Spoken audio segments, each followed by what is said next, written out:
C'était une année de sécheresse et de chaleur dans ce petit village africain. Plus personne n'avait grand-chose à boire, à manger non plus parce qu'on ne pouvait plus arroser les récoltes. Alors peu à peu, les hommes se laissaient mourir. Les vieillards d'abord dans leurs cases et puis les mères qui essayaient désespérément de nourrir les enfants. Bref, tout le village était en train de mourir de soif, de faim et de chaleur.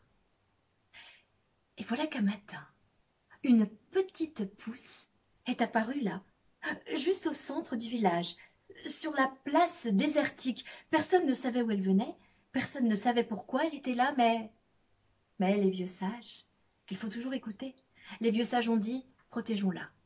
On ne sait pas ce que c'est que cette petite pousse-là, il faut la faire grandir. Alors on a récupéré toutes les gouttes d'eau qu'on pouvait encore trouver dans le village. On a chargé un jeune garçon de l'arroser matin et soir et de protéger cette petite plante miraculeuse qui venait dans un pays où plus rien ne poussait.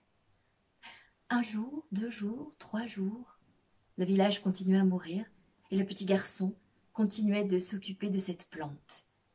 Et voilà qu'au matin du 7e jour, lorsque le village s'est réveillé, à la place de cette minuscule petite pousse de rien du tout, se trouvait un arbre gigantesque qui occupait toute la place du village. Et cet arbre-là donnait de l'ombre bienfaisante. Alors, tous les villageois ont crié au miracle et se sont précipités là, sous cet arbre-là, et se sont installés, les uns pour se reposer, pour dormir un peu, les femmes pour préparer les repas, les hommes pour tisser, les enfants pour jouer. Bref, tout le village s'est retrouvé là, sous cet arbre miraculeux, qui n'avait pas fini de faire des miracles d'ailleurs, car au moment où la nuit allait bientôt tomber, à ce moment-là, on a senti une petite goutte d'eau, puis une seconde, une troisième. Tout le monde a levé la tête, mais oui, c'était l'arbre qui était en train de faire tomber de l'eau sur la tête des villageois. Alors on est allé chercher les jarres, les calebasses, tout ce qu'on a pu trouver comme récipient. On a posé tout cela sous l'arbre et tout s'est rempli d'eau. L'arbre s'est mis à pleuvoir pendant au moins 1 heure. Et quand il a eu terminé, il y avait de l'eau dans tout le village.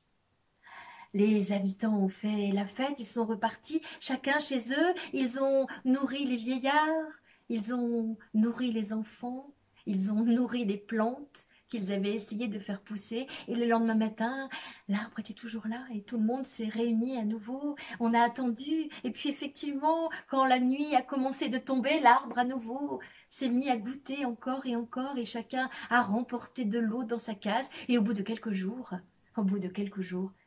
il y avait de l'eau pour tout le monde. Les gens recommençaient à vivre et à se sentir mieux. Même les plantations commençaient à repartir un peu. Bref, le village était en train de revivre. Et voilà qu'un matin, alors qu'ils étaient là, tous installés, là, sous leur arbre, voilà qu'un matin, on a vu arriver un homme d'un autre village. Il avait l'air fatigué, assoiffé, affamé sans doute, maigre à faire peur. Il est arrivé vers eux, il leur a dit « On a appris que vous aviez un arbre de pluie, alors je viens vous demander pour moi et mon peuple de nous donner un peu d'eau, car dans notre village, nous sommes en train de mourir de soif et de faim. » « Ah ben non, hein, on dit les gens du village, c'est notre arbre à nous. »« Oui, a dit l'homme, je sais, mais si vous pouviez partager un peu avec nous, nos enfants sont en train de mourir. Nos femmes, nos vieillards sont en train de mourir les uns après les autres. »« Ah ben non, hein, c'est notre arbre à nous. » Et ils ont chassé l'homme. Le soir venu, ils se sont installés sur leur arbre, ont récupéré la pluie, ils sont allés se coucher, très contents d'eux. Et le lendemain matin, l'arbre, mais peut-être vous vous en doutez, l'arbre avait disparu. Alors ils l'ont cherché, ils sont allés aux alentours du village, pas d'arbre, et puis ils ont pensé que c'était peut-être le village à côté, qui était venu, Dieu sait comment, pendant la nuit, chercher leur arbre. Ils sont partis sur le chemin, et là, exactement au milieu de leur village et du village des autres, il y avait leur arbre à pluie. Et sous l'arbre à pluie, il y avait les gens de l'autre village. « C'est notre arbre !» on dit les gens du premier village. « Oui, mais on dit les gens du deuxième village. On vient de le trouver ici. » Alors les gens du premier village se sont installés sous leur arbre. Ils ont regardé les gens du deuxième village, qui étaient de l'autre côté de l'arbre. Et toute la journée, ils se sont toisés, en se regardant d'un air méchant, et en attendant surtout la pluie qui n'allait pas tarder à tomber quand la nuit serait venue. Et naturellement, vous vous doutez bien de ce qui s'est passé. Rien. L'arbre de pluie n'a pas laissé tomber d'eau. Alors, chacun des deux villages a décidé de passer la nuit sous l'arbre et de voir ce qui se passerait le lendemain matin. Parce qu'on ne savait jamais, si jamais l'arbre changeait son horaire, il fallait bien être là. Et le lendemain, ils sont restés sous l'arbre, en se toisant à nouveau, avec méchanceté, avec jalousie, avec hargne. Toute la journée, ils ont attendu. Et vous vous doutez de ce qui s'est passé. L'arbre de pluie n'a pas goûté. Pas une goutte. Et ils sont restés encore un deuxième jour, un troisième jour, se regardant avec méchanceté, attendant leur arbre, suppliant cet arbre, enfin, de faire tomber la pluie. Mais l'arbre était absolument sourd à leurs supplications.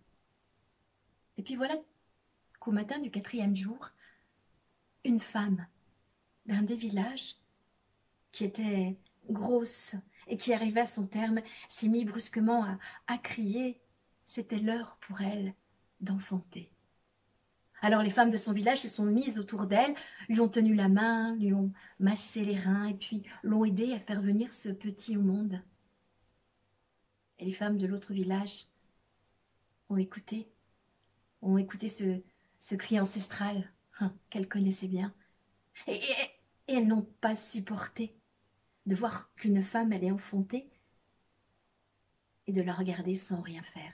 Alors peu à peu, les femmes de l'autre village sont venues à côté d'elle, et toutes ensemble, premier et deuxième village, elles ont aidé la femme à mettre au monde cet enfant qui allait naître là, sous cet arbre.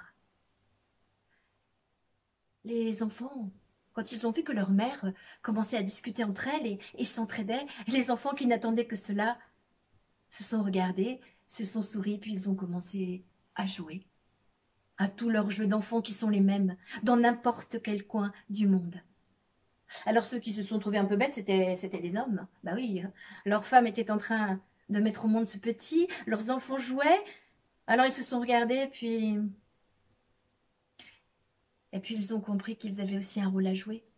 C'est vrai, ce petit homme qui allait naître là pouvait peut-être attirer des animaux dangereux. Alors les hommes se sont mis en protection tout autour de l'arbre pour protéger ce petit homme qui n'attendait qu'un instant pour venir au monde et au milieu des cris, des rires et des larmes, ce petit est arrivé. Enfin, c'était une petite, c'était une fille. Alors, on a chanté, on a dansé. Et les femmes ont soigné la jeune maman. Les enfants se sont mis à rire tous ensemble, les pères se sont mis à discuter, et puis tous les deux villages se sont mis à faire la fête, tous ensemble. Chacun est allé chercher de la nourriture qu'ils avaient, et puis on a fait un grand banquet, tout ça sous l'arbre, et le soir venu, tout le monde s'est endormi en se mélangeant un peu. On ne savait plus qui faisait partie du premier village et du deuxième village. La nuit allait tomber, et je suis sûre que vous avez deviné. À ce moment-là,